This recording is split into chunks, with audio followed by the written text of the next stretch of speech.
नमस्ते। 5 PM live में आपका स्वागत। विजयदशमी के अवसर पर राजनाथ ने गुजरात की धरती से तो वहीं हमारे सेना प्रमुख ने भी जो है कुछ ऐसे संदेश दिए हैं जो संदेश अपने आप में कई सारे सवाल के तौर पर भी देखे जा सकते हैं, कुछ संभावनाओं के तौर पर देखे जा सकते हैं। वो क्यूरियोसिटी बढ़ाते हैं। राजनाथ सिंह विजयदशमी के मौके पर गुजरात की धरती पर पहुंचे थे। वहां कक्ष से उन्होंने जो है पाकिस्तान को चेतावनी दी। चेतावनी देने के साथ उन्होंने जिस तरीके की चीजें कही वो अपने आप में हलचल पैदा करती हैं। उसके बाद फिर रही सही कसर पूरी कर दी हमारे भारतीय सेना के जो प्रमुख हैं उपेंद्र द्विवेदी साहब, जनरल उपेंद्र द्विवेदी जी। उन्होंने जो बात कही उसमें साफ तौर पर यह दिखाई दे गया कि आखिर क्या कुछ हो रहा है। साथ में जब ये दिखने लगा कि क्या कुछ हो रहा है तो फिर ये सवाल भी स्वतः खड़े होने लगे कि आखिर क्यों हो रहा है। बहुत सारी चीजें होने लग गई। खैर, जरा जल्दी से मैं आपको जो है जनरल उपेंद्र द्विवेदी ने जो कहा पहले जरा वो सुन लीजिए एक बार कि उपेंद्र द्विवेदी साहब ने कहा क्या और क्यों ये सारी चीजें शुरू हुई, क्यों ये चर्चाएं शुरू हुई। सुनवाइए जरा। पूरी तैयारी के साथ है और उस पर वो संयम नहीं रखेगा जो सिंदूर 1.0 में हमने संयम रखा था। इस बार हम आगे की कार्रवाई करेंगे और कुछ ऐसी कार्रवाई करेंगे कि हो सकता है पाकिस्तान को सोचना पड़े कि उसे इतिहास में भूगोल में रहना है कि नहीं रहना है। अगर उसे भूगोल में अपनी जगह बनानी है तो उसके लिए उसे जो स्टेट स्पॉन्सर टेररिज्म जिसको हम बोलते हैं, यानी कि उसका देश जो टेररिज्म को स्पॉन्सर कर रहा है उसे रोकना पड़ेगा। वो आप अपनी पूरी तैयारी करके रखिए और अगर परवरदिगार चाहेंगे, भगवान चाहेंगे, वाहिगुरु चाहेंगे तो बहुत जल्दी ही आपको मौका मिलेगा। उसके लिए ऑल द बेस्ट। जय हिंद। इतिहास भूगोल में रहना है कि नहीं रहना है पाकिस्तान को, ये चेतावनी और साथ में सैनिकों को ये सांत्वना, सैनिकों को ये आश्वासन, सैनिकों को ये मोटिवेशन कि अगर भगवान ने चाहा तो आपको बहुत जल्द मौका मिलेगा। ये कितने सामान्य शब्द हो सकते हैं एक सेना प्रमुख के, ये समझा जाएगा। पर राजनाथ सिंह भी एक दिन पहले जो है इससे पीछे नहीं रहे। राजनाथ सिंह जब पहुंचे तो राजनाथ सिंह ने पाकिस्तान को न केवल चेतावनी दी बल्कि वो ये भी बता रहे थे कि सरक्रीक से जो है वो एक रेखा गुजरती है, एक रास्ता गुजरता है पाकिस्तान जाने का। पाकिस्तान ने अगर जरा भी इधर उधर की तो बख्शा नहीं जाएगा। पाकिस्तान ने भारत की डिफेंस सिस्टम को भेदने की नाकाम कोशिश की थी, इत्यादि इत्यादि बहुत सारी चीजें राजनाथ सिंह ने गिनवाई। अब राजनाथ सिंह ने जो कुछ कहा उनका भी एक अंश मैं आपको सुनवा देता हूं और फिर चर्चा की तरफ चलूंगा। सुनवाइए जरा राजनाथ सिंह साहब क्या कह रहे थे। के खिलाफ, मगर आतंकवाद के खिलाफ हमारी लड़ाई जारी है। साथियों, आजादी के 78 साल बीत जाने के बावजूद सरक्रीक इलाके में सीमा को लेकर एक विवाद खड़ा किया जाता है। भारत ने कई बार बातचीत के रास्ते इसका समाधान करने का प्रयास किया है, मगर पाकिस्तान की नीयत में खोट है, उसकी नीयत साफ नहीं है। जिस तरह से हाल में पाकिस्तान की फौज ने सरक्रीक के सटे इलाकों में अपना मिलिट्री इंफ्रास्ट्रक्चर बढ़ाया है, वह उसकी नीयत बताता है। साथियों, भारत की सीमाओं की रक्षा भारतीय सेनाएं और बॉर्डर सिक्योरिटी फोर्स मिलकर मुस्तैदी से कर रही हैं। अगर सरक्रीक इलाके में पाकिस्तान की ओर से अब सवाल ये उठता है कि राजनाथ से लेकर के सेना प्रमुख ने ये जो मैसेज दिया वो क्यों दिया, इतना जरूरी मैसेज था क्या ये इस समय पर।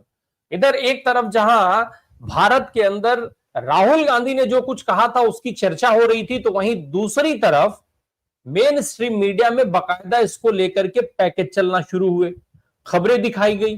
कहीं पर आधे आधे घंटे की खबरें हुई, कहीं पर एक एक घंटे की जो है वो पैकेज हुआ, फिर उसके बाद डिस्कशन हुआ, डिबेट्स हुआ, बहुत सारे रक्षा विशेषज्ञों को बैठाया गया और ये चला, कई घंटे चला कल मेन स्ट्रीम मीडिया पे। आप कोई भी जाकर के उसको चेक कर सकता है, बहुत सारे लोगों ने हो सकता है देखा भी होगा। तो ये कितना सामान्य है इस परिस्थिति में। एक तरफ राहुल गांधी कोलंबिया में जो सवाल उन्होंने उठाए थे उसको लेकर के चर्चा हो रही थी। देश में भारतीय जनता पार्टी, पूरी फौज जो है भारतीय जनता पार्टी की प्रवक्ताओं की, नेताओं की उतर गई थी मैदान में। आईटी सेल उतर गया था मैदान में राहुल गांधी का खंडन करने के लिए, राहुल गांधी को जो है वो देशद्रोही बताने के लिए कि विदेशी धरती पर राहुल गांधी किस तरीके से देश का अपमान करते हैं, ये बताने के लिए और बहुत सारे ज्यादातर लोगों को सबसे ज्यादा जो बात चुभी थी वो ये कि भारत दुनिया में किसी को लीड नहीं करना चाहता। अब उसको कुछ लोग ये बता रहे थे कि आज मोदी जी के नेतृत्व में भारत विकास कर रहा है, विकास की नई नई गाथाएं हर रोज लिख रहा है, इससे राहुल गांधी को जलन हो रही है। अब ये लाइन कितनी इंपॉर्टेंट है। राहुल गांधी नेता विपक्ष हैं, कोलंबिया की एक यूनिवर्सिटी उनको बुलाती है, वहां जाते हैं, युवाओं के साथ एक संवाद का कार्यक्रम करते हैं, वहां लोकतंत्र के मूल्यों की बात कर देते हैं, भाजपा को यहां बुरा लग जाता है और उसके चंद मिनट बाद ये पैकेजेस चलना शुरू होते हैं।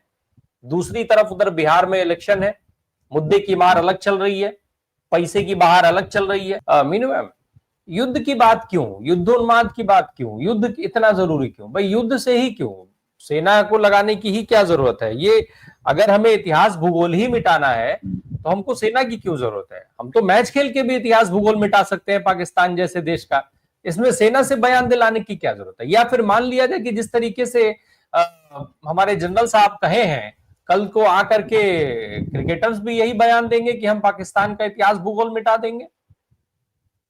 जी बिल्कुल, देखिए बयानबाजी तो किसी भी तरफ से और कुछ भी हो सकती है और इसी बयानबाजी के जरिए ही माहौल बनाया जाता है। लेकिन इस बार ये गौरतलब है कि इस बार माहौल आप ये देखिए गुजरात की तरफ से बनाया जा रहा है। जो सर क्रीक की बात हो रही है, जिसकी जो राजनाथ सिंह जिसके बारे में जिक्र कर रहे हैं कि ये सर क्रीक का डिस्प्यूटेड मामला है और ब्रिटिश पीरियड से है, उस जमाने में भी से ही इसका तरह तरह से संधियां वंधियां और एग्रीमेंट वगैरह होते रहे, लेकिन वो कभी अच्छे से सुलझा नहीं।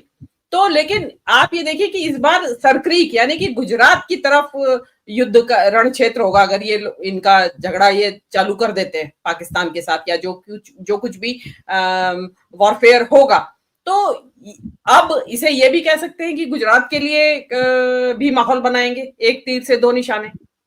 लेकिन जो भी ये कहा जा रहा है, ये जो बेवजह मतलब इमीडिएट कोई ऐसा कारण नजर नहीं आ रहा है। देखिए आपने ऑपरेशन सिंदूर किया तो उस टाइम एक कारण था, सीधा सीधा कारण दिख रहा था कि 26 लोगों की हत्याएं कर दी गई खुलेआम दिन दहाड़े, माँ बाप बच्चों के सामने और पत्नियों के सामने गोलियों से भून दिया गया। कारण था कि यस रोष था और पूरा देश उबल रहा था गुस्से में, उसके लिए आपने किया जो भी किया। हालांकि उसमें आपका बिल्कुल बैकफायर किया, मिसफायर किया, रादर बैकफायर नहीं कहूंगी मैं, मिसफायर किया और आपने उल्टे अपनी छिछालेदारी करवाई और ऊपर से पाकिस्तान को, अमेरिका को दुश्मन बना दिया उस बैठे ठाले बगैर बात में। मुझे तो ऐसा लग रहा है राम प्रकाश जी, मेरे ख्याल दर्शक भी चौंक जाएंगे और पता नहीं मैं एक ऑकवर्ड सी बात कह रही हूँ, कहीं ऐसा तो नहीं कि क्योंकि मोदी जी ने ट्रंप को सीज फायर का क्रेडिट नहीं दिया और ट्रंप मोदी जी की पीछे हाथ धो के पड़े हुए हैं और उसकी वजह से इंडिया सफर कर रहा है। तो मोदी जी को ने क्योंकि एक बार डिनाई कर चुके, उन्होंने माना नहीं इमीडिएटली पाकिस्तान की तरह कि सीज फायर हाँ आपने ही करवाया। तो अब क्योंकि 40-50 बार कह चुके हैं ट्रंप और पीछे पड़े हुए हैं, उनका ये कहना है कि जब तक तुम बोलोगे नहीं पाकिस्तान के साथ तुम्हारा मेरा सीज फायर मैंने कराया, तब तक तुम्हें इसी तरह परेशान करूंगा मैं।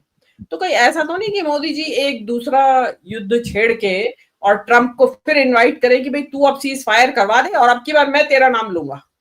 तो उसके बाद जो ट्रंप की जो प्रचंड और जो वो बने हुए हैं ना वो काल भैरव, वो हो सकता है उसको शांत कराने का एक नया तरीका किसी ने सजेस्ट करा हो कि एक छोटी मोटी स्कर्मिश कर दीजिए और गुजरात के इलाके में कर दीजिए और वहां पे आपको मौका मिलेगा।